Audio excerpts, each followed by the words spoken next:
ഡൽഹി ചെങ്കോട്ട സ്ഫോടനത്തിന് പിന്നിൽ പാകിസ്ഥാനാണ് എന്ന് എല്ലാവർക്കും അറിയാം. പക്ഷേ പാകിസ്ഥാനെ ബന്ധിപ്പിക്കുന്ന നിർണായക വിവരങ്ങൾ കൂടി പുറത്തു വരേണ്ടതുണ്ട്. അതിൽ ചിലത് ഇപ്പോൾ ലഭ്യമായിക്കൊണ്ടിരിക്കുന്നു എന്നാണ് വിവരങ്ങൾ. ചെങ്കോട്ട സ്ഫോടനം നടന്ന ശേഷം തീവ്രവാദികൾ അത് ആഘോഷിച്ചു എന്നാണ് വിവരം. അങ്ങനെ ആഘോഷിക്കുന്നതിൻ്റെ ദൃശ്യങ്ങൾ പുറത്തു വന്നിട്ടുണ്ട്. അങ്ങനെ സംശയിക്കാവുന്ന തരത്തിലുള്ള ദൃശ്യങ്ങളാണ് പുറത്തു വന്നിട്ടുള്ളത്. പാക് അധിനിവേശ കശ്മീരിൽ നിന്നാണ് ഈ വീഡിയോ. ആ വീഡിയോയിലാണ് ഇത്തരം സംശയം ഉയർത്തുന്ന തരത്തിലുള്ള ദൃശ്യങ്ങൾ കാണാനായത്. ഒരു കൂട്ടം ലഷ്കർ ഇ തയ്യബ തീവ്രവാദികൾ ഒരു യോഗം നടത്തുന്നു. അതിൽ ആഘോഷം ഉണ്ടാകുന്നു.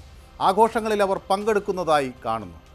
ഈ സ്ഫോടനവുമായി തീവ്രവാദ സംഘടനയ്ക്ക് അല്ലെങ്കിൽ നേതാക്കൾക്ക് ബന്ധമുണ്ട് എന്ന സംശയം നേരത്തെ രാജ്യത്തിനുണ്ടായിരുന്നു. അത് ഒന്നുകൂടി ഊട്ടിയുറപ്പിക്കുന്നതാണ് ഈ വീഡിയോ.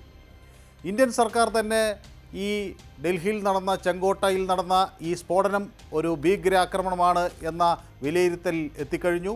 അതിൽ കർശനമായ നടപടി ഉണ്ടാകും എന്ന നിലപാട് വ്യക്തമാക്കി കഴിഞ്ഞു. ഇതിൽ ഗൂഢാലോചനക്കാരെയും കുറ്റവാളികളെയും ഒക്കെ നിയമത്തിന് മുന്നിൽ കൊണ്ടുവരും എന്ന് ഉറപ്പിച്ച് പറഞ്ഞു കഴിഞ്ഞിട്ടുമുണ്ട്. അതിനെ തുടർന്നാണ് വളരെ ശക്തമായ ഒരു അന്വേഷണം ആരംഭിച്ചിട്ടുള്ളത്. ഇപ്പോൾ ഡൽഹി സ്ഫോടനത്തിലെ പ്രധാന പ്രതികൾ പാക് അധിനിവേശ കശ്മീരിലുള്ളവരാണ് എന്ന സംശയം അങ്ങനെ ബലപ്പെടുകയാണ്. ജെയ്ഷെ മുഹമ്മദ് ഭീകര സംഘടനയുമായി ബന്ധമുള്ള അല്ലെങ്കിൽ അതിൻ്റെ ഭാഗമായ ആളുകൾ തന്നെയാണ് ഇവിടെ ഇത്തരത്തിൽ ഒരു പദ്ധതിക്ക് വേണ്ടിയുള്ള പിന്തുണ നൽകിയത് എന്ന കാര്യം വ്യക്തമാവുകയാണ്. അതിൻ്റെ ഗൂഢാലോചന, അതിൻ്റെ ബുദ്ധി കേന്ദ്രം ഒക്കെ അവിടെയാണ് എന്ന കാര്യം വ്യക്തമാവുകയാണ്. അപ്പോൾ ഡൽഹി സ്ഫോടനത്തിന് ശേഷം ഈ ലഷ്കർ കമാൻഡർമാർ അതുകൊണ്ടായിരിക്കാം ഇങ്ങനെ ഒരു ആഘോഷം നടത്തിയത്. അത് നൽകുന്ന സൂചന അതാണ്. ഇപ്പോൾ LET പ്രവർത്തകർ അവരുടെ കമാൻഡർമാരെ പുഷ്പാർച്ചന നടത്തുന്നു, മാലകൾ കൊണ്ട് മൂടുന്നു. ഇതൊക്കെ വീഡിയോയിൽ കാണാം. തീവ്രവാദികൾക്കിടയിൽ ഒരു ഉത്സവ അന്തരീക്ഷം ആണിപ്പോൾ അത് സൃഷ്ടിച്ചിരിക്കുന്നത്. വലിയ ആവേശം അവരിൽ കാണാം. അതൊക്കെ ആ ചിത്രങ്ങളിൽ നിന്ന് വായിച്ചെടുക്കാനും കഴിയും. അപ്പോൾ ഈ പ്രത്യക്ഷമായ ആഘോഷം പല തരത്തിലുള്ള ചോദ്യങ്ങൾ ഉയർത്തുന്നു.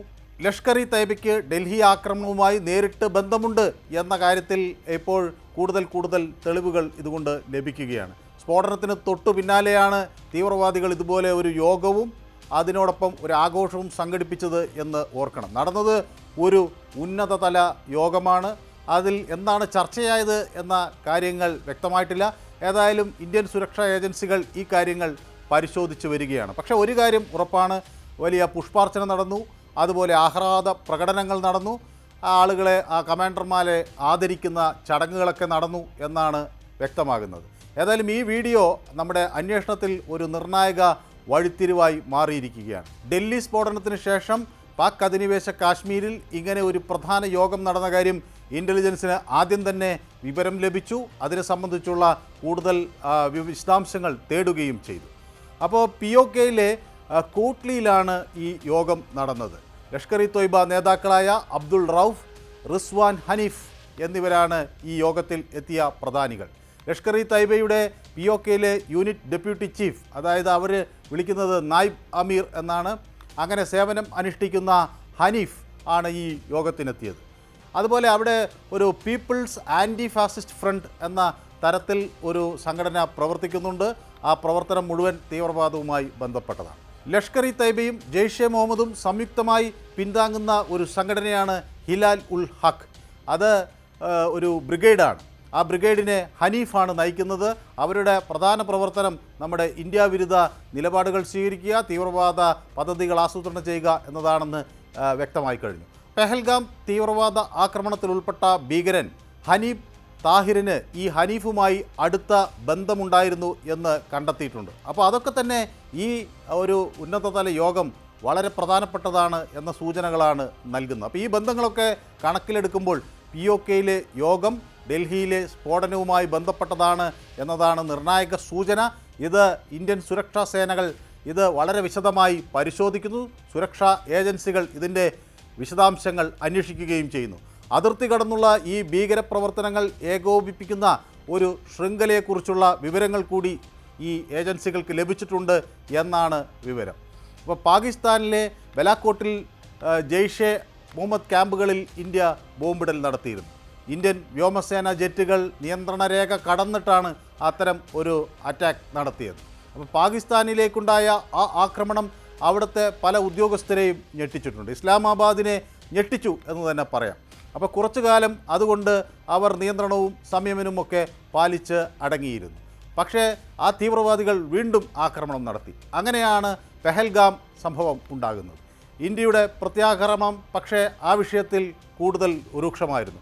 പാകിസ്ഥാൻ്റെ സൈനിക താവളങ്ങളും വ്യോമതാവളങ്ങളും ഒക്കെ നശിപ്പിക്കപ്പെട്ടു. അത് കാരണം പാകിസ്ഥാൻ കുറച്ചു കാലം നിശബ്ദരായിരുന്നെങ്കിലും ഇപ്പോഴിതാ വീണ്ടും അവർ ആക്രമണം തുടങ്ങിയിരിക്കുന്നു. ഡൽഹി സ്ഫോടനം അതിന് ഒരു ഉദാഹരണമാണ്. അപ്പോൾ ഇന്ത്യയിൽ ജനങ്ങൾ അതുപോലെ ഏജൻസികൾ ഒക്കെ അതീവ ജാഗ്രത പാലിക്കേണ്ട ഒരു സാഹചര്യമാണ് ഉള്ളത് എന്ന് ഇത് വ്യക്തമാക്കുകയാണ്. പാകിസ്ഥാനെ ഒരു കാലത്തും വിശ്വസിക്കരുത് എന്ന പാഠം നമ്മൾ പലതവണ പഠിച്ചതാണ്.